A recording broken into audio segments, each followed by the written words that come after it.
नमस्कार. ग्रेट भेटमध्ये आपलं दिनकर सुंदरकर यांचं सहर्ष स्वागत आहे. आज आपण जे दिवसा विधानसभेची ते दिनचर्या चालू आहे त्याबद्दल आज आपण संभाषण करणार आहे दिनकर सुंदरकर यांच्याशी. आणि दिनकर सुंदरकर यांच्या जीवनाशी निगडीत आज आपण दिनकर सुंदरकर यांचे कार्य दिवसा विधानसभेत आणि RSS BJP मध्ये जी प्रमुख भूमिका बजावली आहे, एक उत्कृष्ट कार्यकर्ता म्हणून त्या जीवनावर पण आपण त्यांची जी वाटचाल होती त्याच्यावर पण आपण दिशा दर्शवणार आहे. तरी आज जी दिवसा विधानसभेत आज जे जगजाहीर होत आहे किंवा दिनकर सुंदरकर हे असे व्यक्ती आहेत. आणि हे कोण आहे दिनकर सुंदरकर यांची जी आज चर्चा चालू आहे पूर्ण दिवसा विधानसभेत, एक खूप मोलाची अशी गोष्ट आहे, अशी घटना आहे.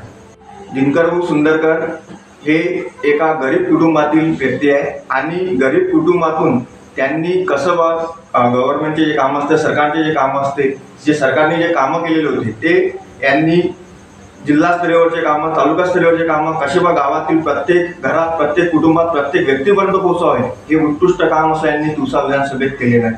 आणि BJPचं RSSचं खूप असं मोलाचं भरीव योगदान त्यांनी या दिवसा विधानसभेमार्फत BJP आणि RSSला दिलेलं आहे. त्यांचं जे योगदान आहे आणि एक खूप अशी चर्चा सुरू आहे पूर्ण या परिसरात दिवसा विधानसभेत की दिनकर सुंदरकर यांना BJP कडूनच तिकीट मिळायला हवी असं एकदम समजा ग्राउंड लेवल जे लोक आहेत, जी जनता आहे, त्यांनी असं तय केलेलं आहे, असे म्हणणं आहे किंवा दिनकर सुंदरकर यांना BJPने तिकीट द्यायला हवी. आणि सगळ्या जणांनी आपल्या स्ववर्गणीतून, स्वखर्चातून दिनकर सुंदरकर यांच्या पाठीशी पूर्ण आज जनता आज इथली दिवसा विधानसभेतली उभी आहे. आणि आज जी वास्तविकता या दिवसा विधानसभेत दिसत आहे, आपण त्याच्यावरही पण चर्चा करणार आहे. आणि आज दिनकर सुंदरकर हे पदवीधर व्यक्ती आहे, यांनी BSW हे शिक्षण यांनी घेतलेलं आहे. त्यानंतर यांनी जी जाणीव आहे, ज्या उणीवा आहे दिवसा विधानसभेत त्या प्रत्येक व्यक्तीपर्यंत कशा पोहोचाव्या, त्यांचं योग्य मार्गदर्शन कसं करावं आणि त्यांच्या ज्या कमी आहेत, कुठं काय कमी आहे त्या गोष्टी कशा सरकारपर्यंत पोहोचवाव्या. MIDC त्यामध्ये चालू आहे. MIDC खूप मोठी MIDC नांदगावपेठ MIDC अमरावती जिल्ह्याला मिळाली आहे दिवसा विधानसभेतच, की नांदगावपेठ MIDC. आणि त्याच्यामध्ये कसे आपण कंपन्या आणायच्या, कशा युवा तरुणांना रोजगार उपलब्ध होईल यांच्यावर खूप मोठा म्हणजे त्यांनी जे काम केलेलं आहे आणि ते काम करतात. आणि सरकारला वारंवार ते सांगतात की इथे ह्या कंपन्या आल्या पाहिजे, तेही योग्य मार्गदर्शन मिळालं पाहिजे, यांच्यासाठी ते खूप काही प्रयत्न करत आहेत. तरी आपण आज दिनकर सुंदरकर यांच्याशी ग्रेट भेटमध्ये आज त्यांच्याशी आपण बातचीत करूया आणि त्यांच्या जीवनावर प्रकाश टाकूया. तर चर्चा करण्यास सर दिनकर सुंदरकरजी, की पहिला प्रश्न आमचा आहे की तुम्ही RSS संघासोबत आणि BJP सोबत कसे जुळले, तुम्ही कसं जुळले आणि त्याच्यानंतर तुम्ही योग्य मार्गदर्शन घेऊन BJPचं संघाचं योग्य मार्गदर्शन घेऊन तुम्ही या पाऊलवाट कशी सुरू केली, तर त्याबद्दल आम्हाला थोडं सांगा. काय झालं की 1992 साली जी बाबरी विध्वंस प्रकरणी संपूर्ण देशात आंदोलन उभारलं गेलं होतं आणि त्या आंदोलनामध्ये अडवाणी यांना अटक झाली होती. आणि अटक झाल्यानंतर संपूर्ण देशात रुकी सुकी खाएंगे अडवाणी जी को लाएंगे ही घोषणा देऊन संपूर्ण गाव बंद ठेवण्यात आले होते. आणि त्या बंदच्या दरम्यान त्या आंदोलनात मी पण त्यावेळी सहभागी होतो. मला असं आठवते की माझं वय त्या दरम्यान जवळपास 5 ते 6 वर्ष असेल. आणि त्यावेळी मी त्या आंदोलनात सहभागी झालो. आमच्या गावात बरेचसे शिवसैनिक त्यावेळी आणि भारतीय जनता पार्टीचे कार्यकर्ते त्या आंदोलनात सहभागी झाले होते आणि त्यांच्यासोबत मी होतो आणि मी पण खालीचा वाटा त्या आंदोलनातला उचललेला आहे. त्यामुळे निश्चितच भारतीय जनता पार्टीबद्दल आदर अनादर वाढत गेला. आणि नंतर 1995 साली पूज्य श्री अटल बिहारी वाजपेयीजी यांचं जे कार्य सुरू झालं त्या कार्याचा माझ्या जीवनावर खूप मोठा प्रकाश पडला. आणि अटलजींचा एक कवी आणि दुसरे उत्कृष्ट वक्ते म्हणून अटलजी माझ्या मनात फिट झाले. आणि तेव्हापासून मी भारतीय जनता पार्टीचं कार्य करण्याचं ठरवलं. आणि वय जरी कमी असलं तरी त्यावेळी इच्छा होती खूप. आमच्या गावातले भारतीय जनता पार्टीचे ज्येष्ठ नेते रमेशचंद्रजी उपाध्याय तसेच सुरेश काका अग्रवाल यांच्या नेतृत्वात मी भारतीय जनता पार्टीचं काम सुरू केलं. आणि वय नसताना त्यावेळेस 1995 साली 5 रुपयाची सदस्य नोंदणी पावती होती भारतीय जनता पार्टीची. ती पावती फाडली आणि त्यावेळी मी त्या भारतीय जनता पार्टीचा रितसर सदस्य झालो. मुकुंदरावजी कुलकर्णी नावाचे गृहस्थ त्यावेळी मला वाटते कोषाध्यक्ष होते आणि तिथून माझी सुरुवात भारतीय जनता पार्टीकडे झाली. नंतर हे असं होत असतानाच माझा संपर्क संघासोबत झाला. 1997 साली राष्ट्र जागरण अभियान म्हणून संपूर्ण विदर्भात संघटित हिंदू समर्थ भारत या घोषवाक्याखाली संपूर्ण गावोगावी स्टिकर लावायचं दरवाजावर आणि संघाला 75 वर्ष पूर्ण झाले म्हणजे स्टिकर त्या घरावर लावायचं दरवाजावर आणि पत्रक द्यायचं की संघांची आजपर्यंतची भूमिका 75 वर्षांनी काय आहे तर त्या पत्रकात नमूद केलेली. आणि ते स्टिकर लावण्याचं भाग्य मला लाभलं. मी गावात अनेक घरांवर स्टिकर लावले, पत्रक दिले आणि तेव्हापासून खऱ्या अर्थानं संघाच्या कामात रुळलो. संघाचे इथे विस्तारक असलेले आमचे आदरणीय दिनेशजी यांच्या मार्गदर्शनाखाली संघाचं काम अत्यंत झपाट्याने सुरू केलं. आधीही संघाचा स्वयंसेवक होतो, पण ते काम बाल स्वयंसेवक असताना डॉक्टर साहेबांच्या घरासमोर शाखा लागायची, त्या शाखेत आम्ही जायचो आणि नंतर मध्यंतरी काम थांबलं होतं. पण नंतर ज्यावेळेस दिनेशजी आल्यानंतर खऱ्या अर्थानं काम सुरू झालं आणि वेगवेगळ्या जबाबदाऱ्या, शाखा लावणे, गावोगावी संघाचे विचार पोहोचवणे हे काम 1997 पासून पुढे चांगल्या पद्धतीनं सुरू झालं. मग माझ्याकडे संघाच्या वेगवेगळ्या जबाबदाऱ्या आल्या. शाखेची जबाबदारी, मंडल प्रमुख आणि साप्ताहिक मिलन हे सर्व संघाच्या अंतर्गत जे बाबी आहेत त्या सर्व आम्ही शाखेच्या उद्देशानं करत होतो. असं करता करता संघ शिक्षा वर्ग झाला. त्यानंतर आम्ही नांदगाव पेठलाही वर्ग घेतला आणि चांगल्या पद्धतीनं नांदगाव पेठ वासियांचं राष्ट्रीय विचारधारेला खूप समर्थन असतं आणि सर्व लोकांच्या सहकार्यामुळे राष्ट्रीय स्वयंसेवक संघाचे वर्गही छान झाले.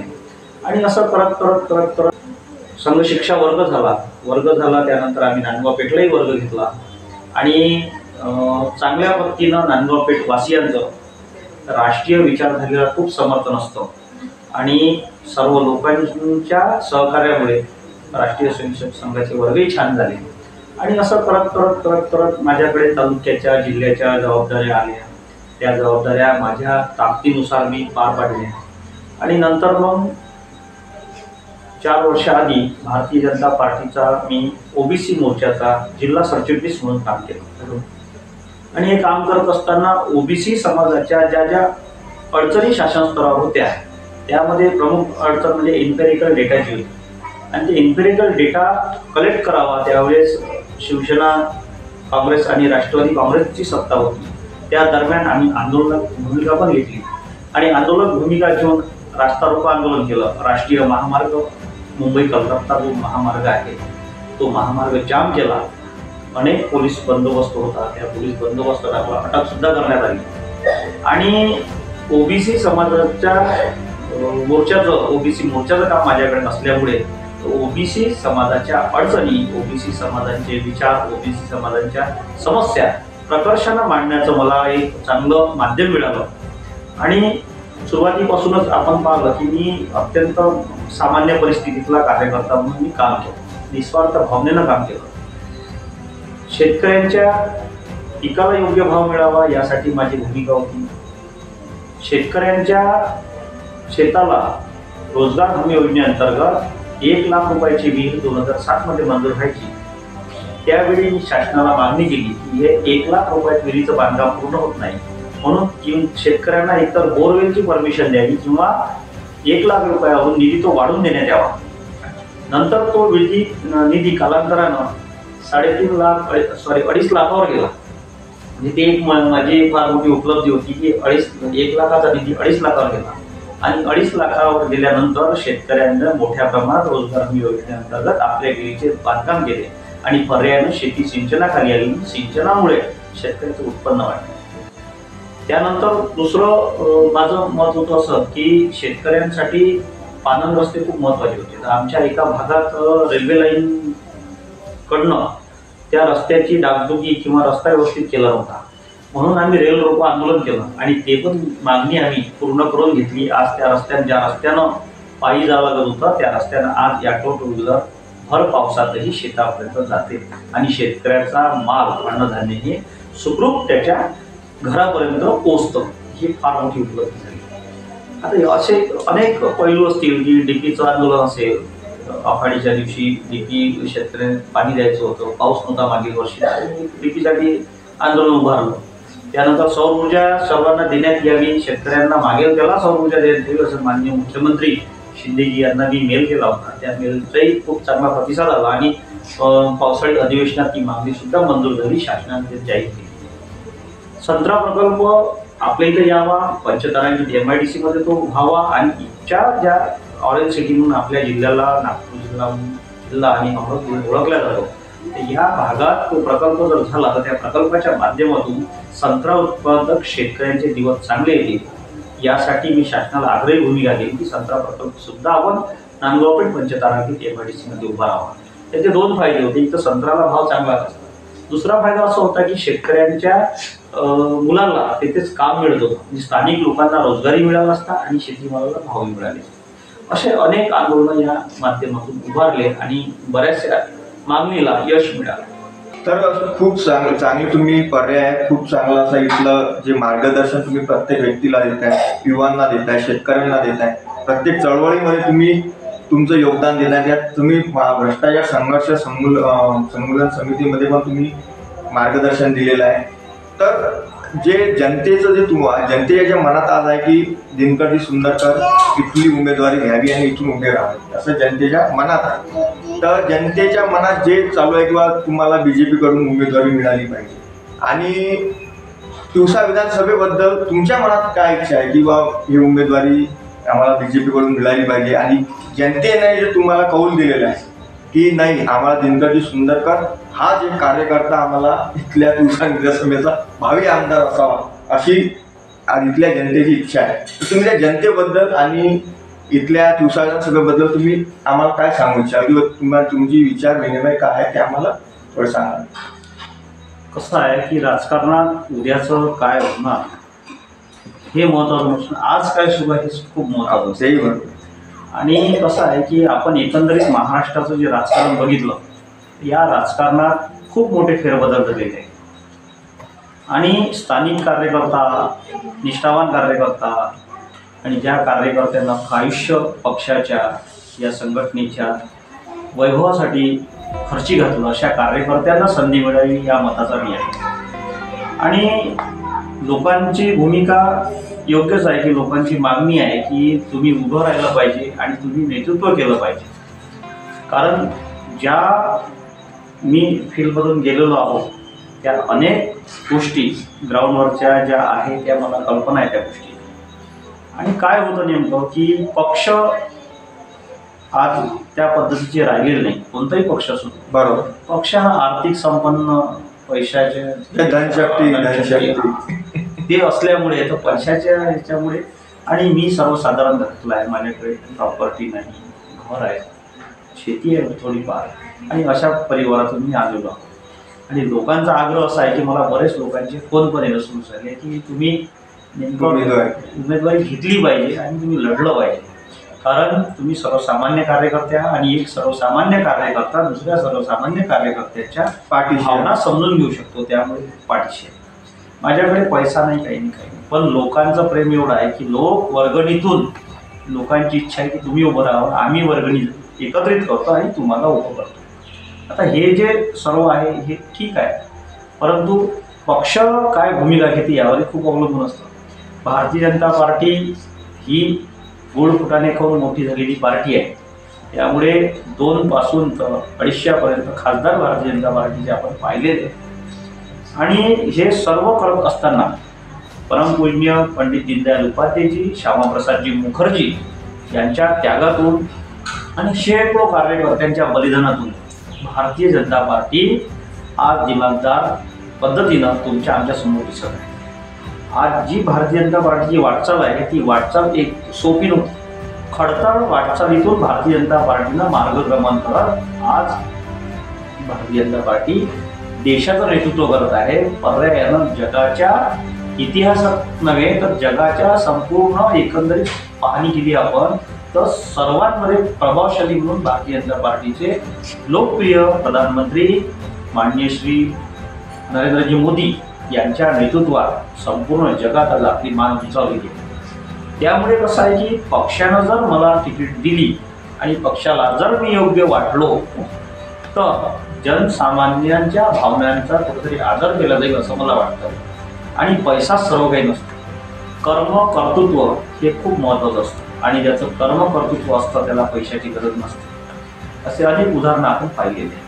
तर ज्या पद्धतीनं आता तुम्ही जे मला जी समस्या होती आणि त्या समस्या ज्या पद्धतीनं तुम्ही निवारण केले ते योग्य मार्गदर्शन युवांसाठी ते नक्कीच राहणार आहे आणि ते प्रेरणादायक तुम्ही जे निर्णय सांगितले की ह्या पद्धतीनं होणार ते योग्यच आहे. पण माझा तिसरा प्रश्न तुम्हाला असा आहे की इथल्या शेतकऱ्यांचा पानगणचा प्रश्न आहे, त्यानंतर हमीभावाचा प्रश्न आहे.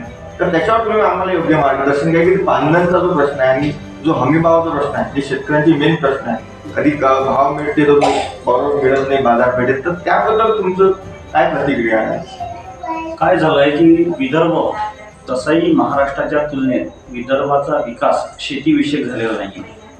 आणि दुःखाची बाब ही आहे की आपल्या अमरावती जिल्ह्याचे कृषी मंत्री पहिले कृषी मंत्री डॉक्टर भाऊसाहेब पंजाबराव देशमुख होते आणि त्या काळात जे विदर्भ भरभराटीस आला होता त्यानंतर जे राजकीय क्षेत्रातले जे कृषी मंत्री झाले त्यांनी विदर्भाकडे लक्ष दिलं हे आपल्याला मान्य करावं लागेल. आणि म्हणूनच पर्यायानं शेतकऱ्यांचा विकास झाला नाही.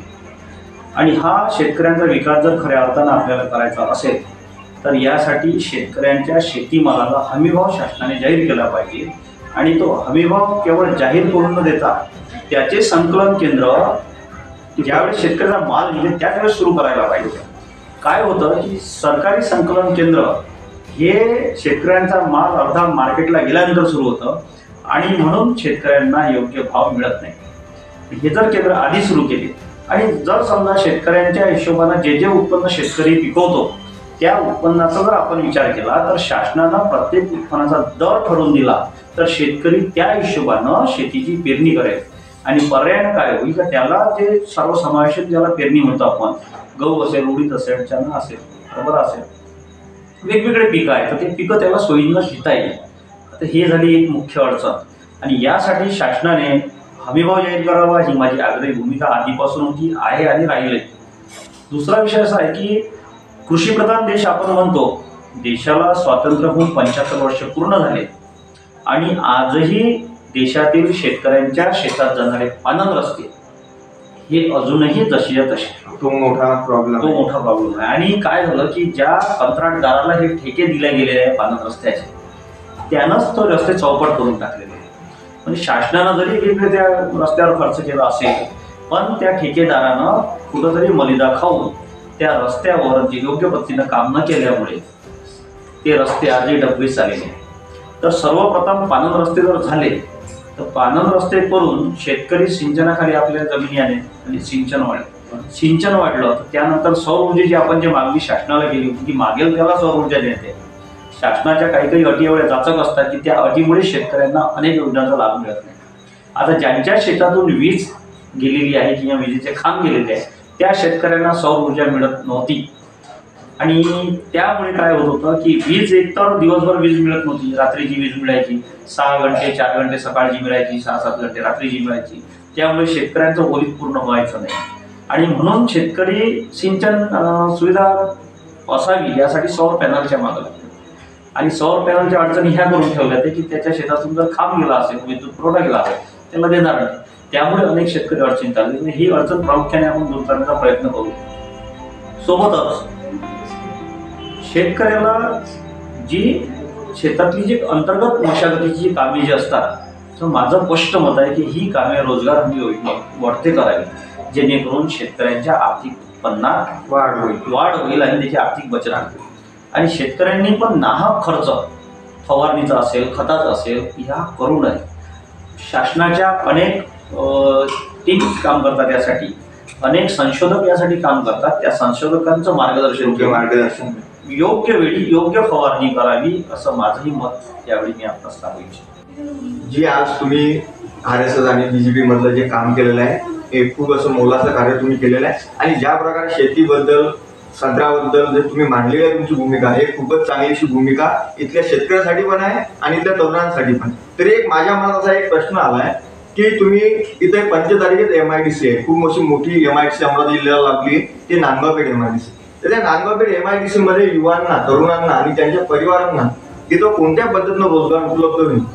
तर अशी तुम्ही कोणते समजा तुमच्या दिनचर्येत अशी कोणती एक घटना तुम्ही लिहून ठेवलेली आहे, तुमच्या एका बुकात मेंटेन करून ठेवली आहे की युवांना आम्ही ह्या प्रकारे रोजगार तिथं उपलब्ध करून देऊ? बरोबर, अत्यंत सुंदर प्रश्न विचारला तुम्ही. कसं आहे की कोणत्याही कंपनीला टेक्निकल असणारे पर्सनची गरज असते. म्हणजे शास्त्रशुद्ध सांगायचं झालं तर कुशल कामगारांची गरज सर्वच कंपन्यांना असते.